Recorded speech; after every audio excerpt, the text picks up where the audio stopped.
Hi there, welcome to Mindset Revolution with Raquel.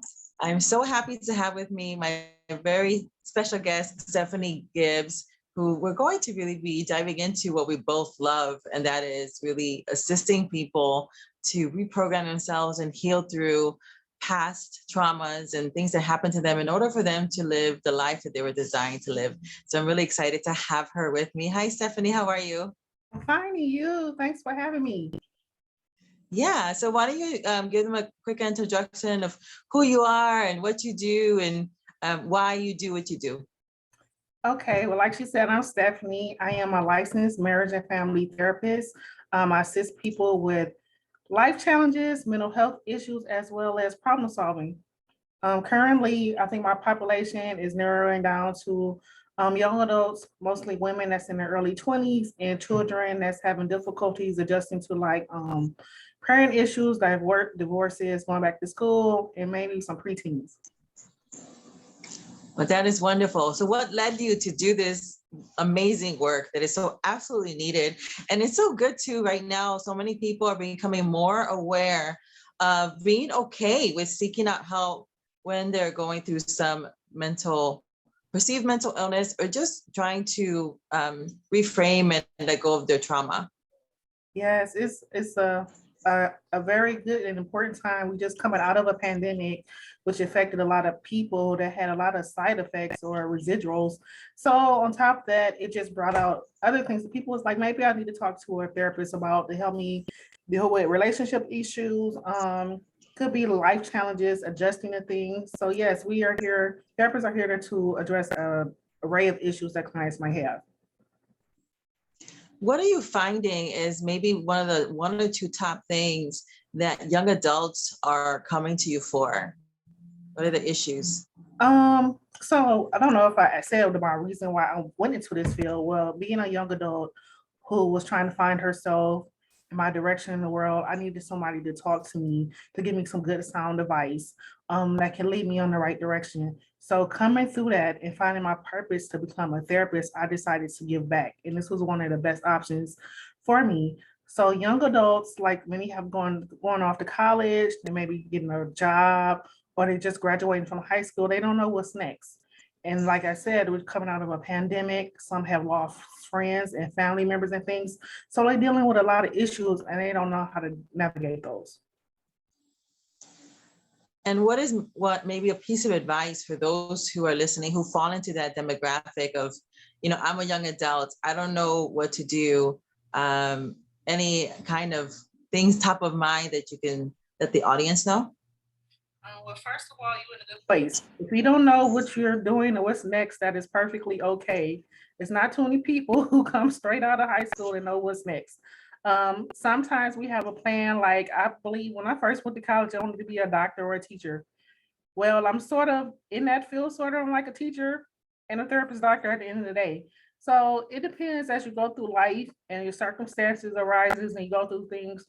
Life is the best teacher. So it might show you the direction you're supposed to go in. So don't be afraid. There's nothing to be ashamed of. I tell my clients a lot of successful people found themselves in their 30s and 40s. So your 20s is just a playground, a boot camp to get your feet wet to figure out what works for you and don't work for you. That's really great advice. I think there's just so much pressure on young adults who are coming out of high school and being pressured to already pick a career, to already pick what they want to do in college. And statistically, we know, even though we know that now, statistically, that people who go and get a degree actually end up not working in that field at all. So like, okay, and now they're struggling with paying off, for their student loans forever for something that really ends up being a waste for them. So it's such good advice to like, you know what, you have time, and really to start reframing what it means to be a young adult, and then giving them that bandwidth of go and play, discover the world. You're not attached. You probably don't have any dogs, cats, children, significant others at the age. So this is the perfect time to travel, to go around the world, to do things that are kind of outside of your comfort zone, because there's not really that much of a risk. So this is a great time to just be a risk taker, because you're probably going to land in a soft place anyway. What do you find is maybe something that, just in case there's some parents, I do have parents in my audience, that some of the things that parents are bringing their children to you about, maybe one or two things, so that way if their children are going through that similar thing, then they can reach out to you. Some of the things that we hear a lot from the young children and the young adults is adjusting to life changes. And I think as parents, I'm sorry, your audio is cutting off a little bit, so I can't hear you as clearly. Oh, I'm sorry, I don't know what's going on. I was saying a lot of issues that a lot of children and young adults go through is adjusting. And I think for parents, they have their own set of issues and things that they're going on. So sometimes they can overlook that their children are adjusting to things not well. So it's good to be in tune with your kids to see how their moods are changing, their sleeping habits, their eating habits, or their locking themselves in the room. So a lot of my clients right now are going through, their parents are going through divorces. So I'm helping them to navigate that space. I have another set of kids that was nervous about the school year because I don't know if this year was the first full year that they're going back to school. They're going into like junior high or they switch school. So they was real nervous and anxious about that. So teaching them coping skills as well. So coping skills is really big. Another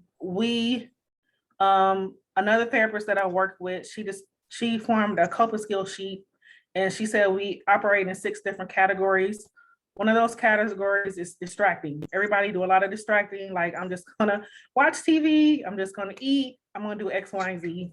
But we found that if we use all 6 categories, like exercising or emotional release or using prayer or meditation or things like that, that helps us cope through things better. So I would do a lot of that, just educating them on how to have a variety of coping skills in their toolbox. That's what I call it, their toolbox.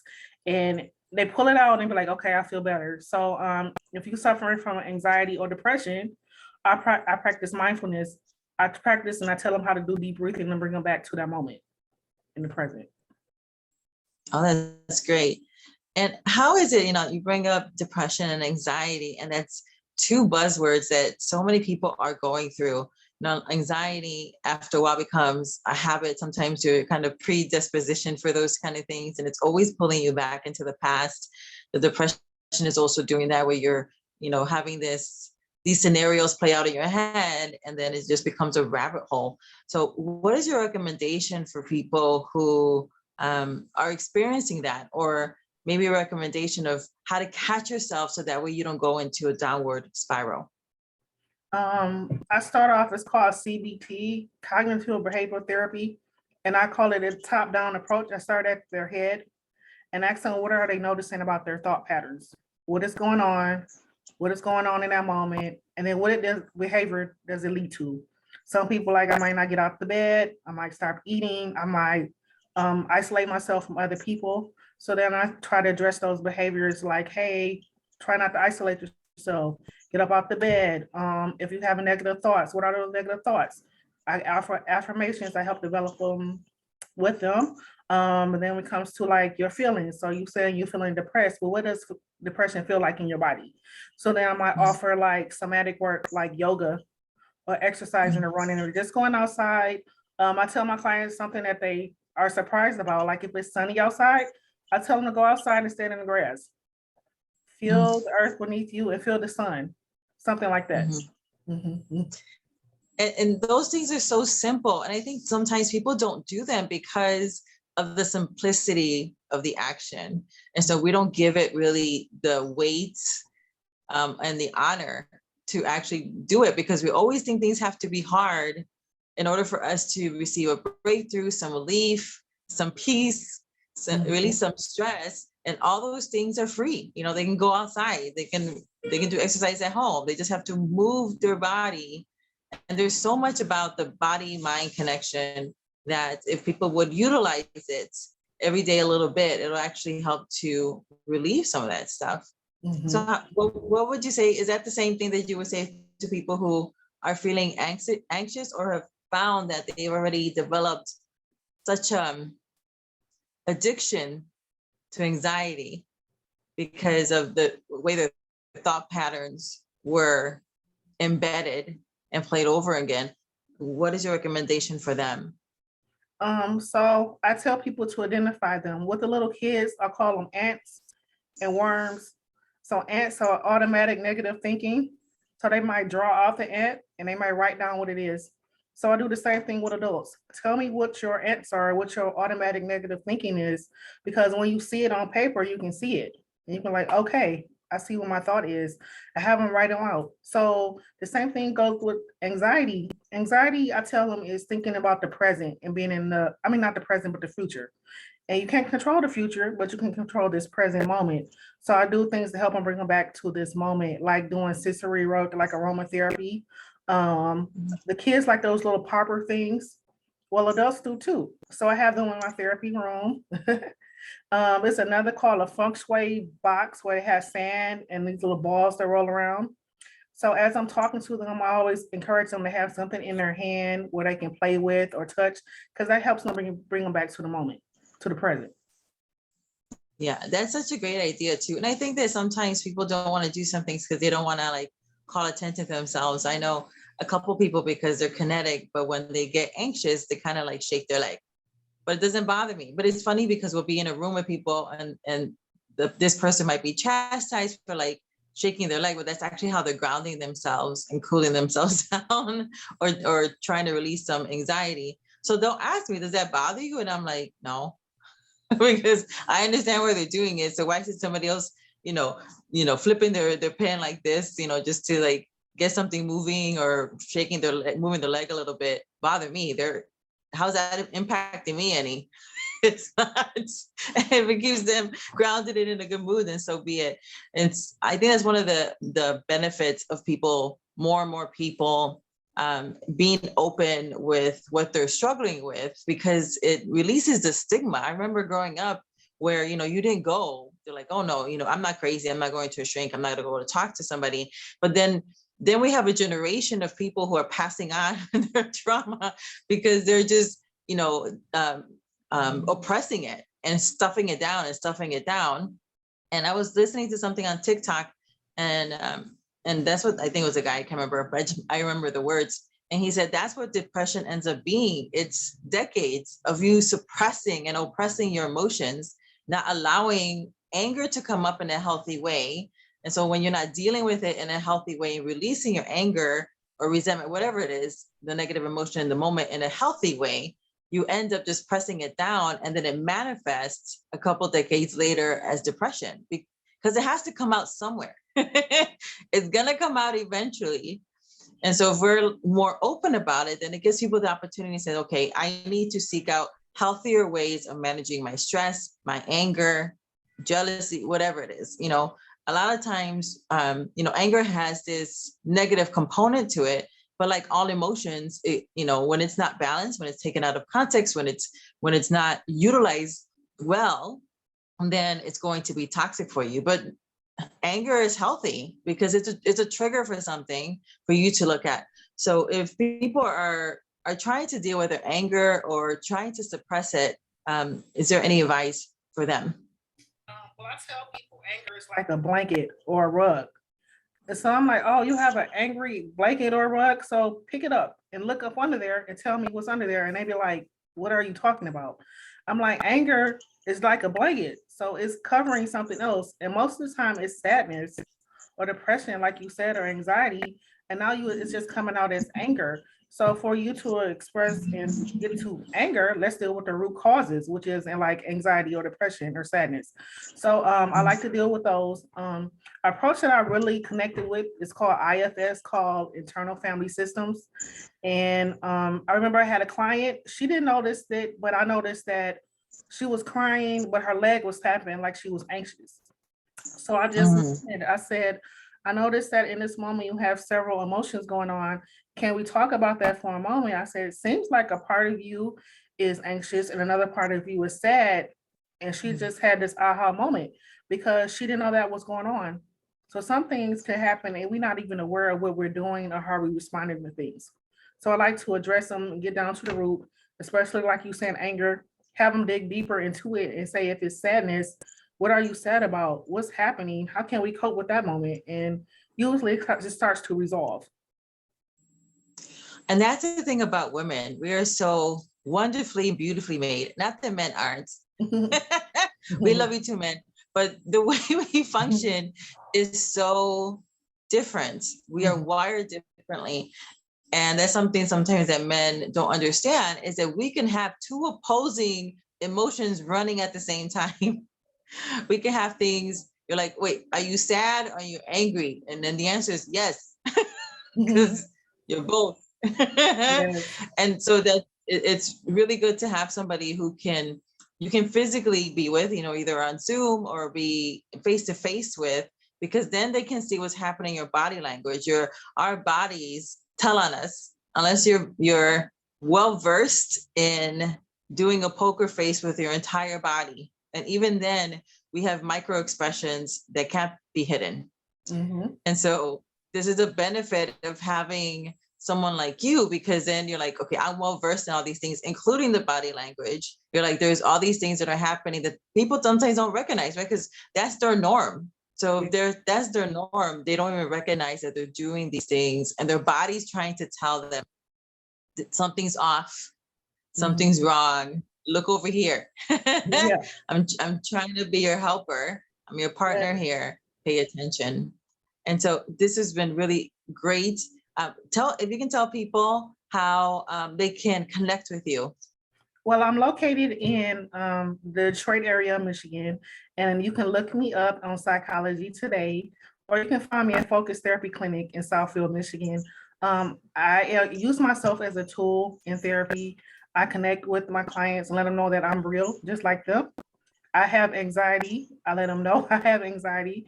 And like I said earlier, I use IFS. I let them know I have a part of me called the controller. She likes to control things.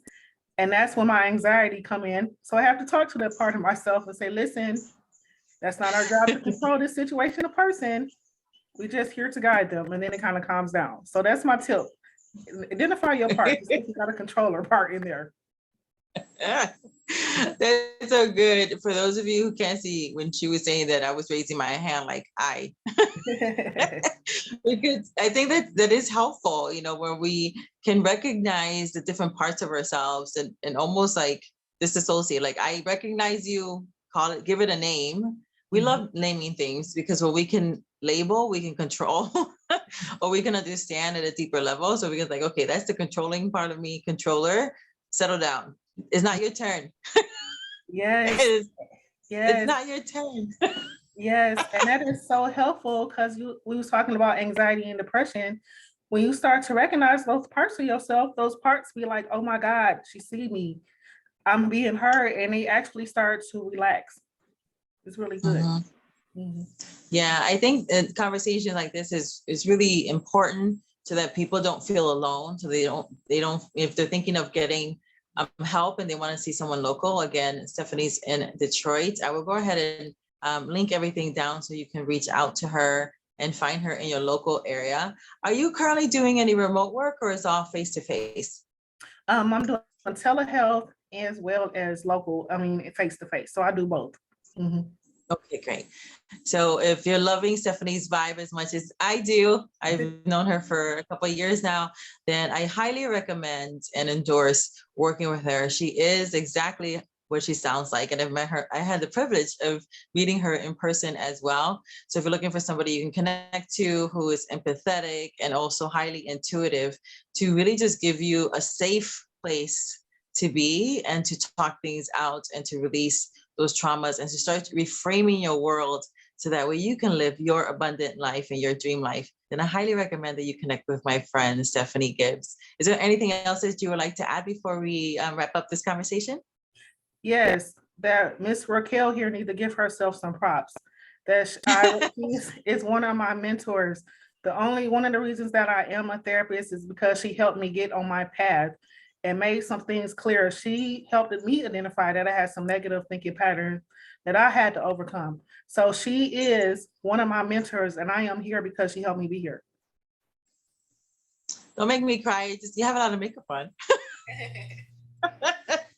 Thank you so much for that beautiful endorsement of the work that I do. I really appreciate you. I look forward to seeing you and your sister in person again. We had so much fun the last time we were hanging out in Chicago. And until next time, don't forget, I'm going to go ahead and put all of Stephanie's information in the description so that way you can reach out to her, connect with her if you really need somebody to start talking through these issues that you may be having, or maybe you have a friend who's a parent and they need a safe space in order to bring their children, then I highly recommend Stephanie Gibbs. And until next time, may God's riches and best be yours.